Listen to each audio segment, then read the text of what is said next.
ती अवस्था नाही म्हणायचं त्याला, ती बोली भाषा आहे. त्यात बोलता बोलता आपण म्हणत होतो याला सकाळ चहा पाजणारे, त्याला तुम्ही गैरअर्थ धरू नका. कारण तुमची आई ही आमची आई, तुम्ही राज्याचे प्रमुख आहेत म्हणलं, तुमची आई सुद्धा राज्याची प्रमुख आहे. लेकर आहेत आम्ही राज्यातले. एखादा शब्द गेला तरी ते भाषणात ती शिनायची, तरी 1 मिनिटात आम्ही काय म्हणलो, आम्ही शब्द मागे घ्या, याच्यापेक्षा काय पाहिजे. पण ते जीवावर आले द्यायचं. सगळं खरं आहे, सगळ्या रस्ता मागण्या येतात, लोकशाहीला धरून येत, कायद्याला धरून येत, संविधानाला धरून येत. त्यांच्या लक्षात आलं दस्तावेज जर सरकारी गॅजेटियर द्यावाच लागणार आहेत मराठ्याला आता. मग हे मॅनेजर होत नाही, हे फुटत नाही, मग द्यावा लागत. मग काय करायचं तर राडका डावा मांडायचा. मग हे मराठीने वळ केलं. अरे हे याच्या जीवावर आले द्यायचं. आता तर मुंबई चाला, कारण निर्णायक टप्प्यावर आंदोलन आहे मराठ्यांनो, निर्णायक टप्प्यावर. आता घरात झोपलात, जाहीर सांगतो तुम्हाला मी, तुम्ही जर आता घरी झोपले, जातीचं आणि जातीच्या पोराचं वाटलं तुम्ही केलं. मी तर चाललोय मुंबईत, तुम्हाला यावंच लागणार आहे. आता तुम्हाला काही संकेत मिळाले का मराठ्याला की सरकारला पुरी फाटली? कारण त्यावेळेस गिरीश महाजन साहेबांनी सांगितलं होतं, पुन्हा पुन्हा आठवण करू देतो. जरांगे पाटील तुमची मागणी अशी म्हणे, मराठा आणि कुणबी एक आहे, त्यासाठी आम्हाला समिती नेमून द्या. समिती नेमल्यावर आपण आधार मिळतोय का बघू आणि मग कायदा पारित करू.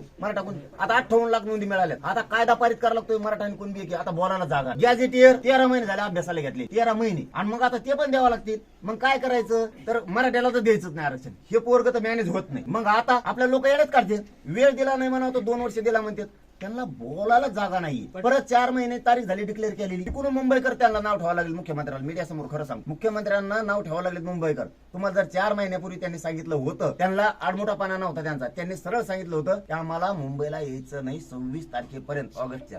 तुम्ही अंमलबजावणी करा. का नाही केली त्यांच्या मागण्या? आणि आता म्हणताय त्यांना गणेश उत्सव येईन, असं येईन, तसं आहे. त्याच्यामुळे मुंबईकर दोष आम्हाला नाही द्यायला, तर मुंबईकर दोष आता मुख्यमंत्र्याला द्यायला. हे मुख्यमंत्र्यांना हाताने विनाकारण घडून आणलंय. म्हणून आमचा काय दोष नाही. आम्ही सगळे, आमची चूक नाही, आम्ही सगळे प्रयोग केलेत. हात जोडलेत, पाय जोडलेत, कायदेशीर सांगितलंय, वेळ दिला वेळोवेळी. आताच 3 महिने वेळ दिला, मागितला होता त्यांनी वेळ आम्हाला की आम्ही गॅजेट लागू करायची, मराठा कुणबी एक JR करायची. 3 महिन्याची वेळ द्या. आता सरकार आले, 15 दिवस झाले, आणखीन आले. थोडेसे अण्णा धस आलते तवा. आता बोला जागा आहे म्हणून लोकांनी ओळखलं, अरे मराठ्याला आरक्षण मिळतं, मुद्दाम देत नाही ना, आता मुंबईत चला. म्हणून मराठ्याला म्हणतो पुन्हा पुन्हा घरात झोपू नका. घरात झोपलात शाप शिव्या खाता लेकरा बाळाची. जातीतून मराठीचे नेते सुद्धा बाहेर पडा.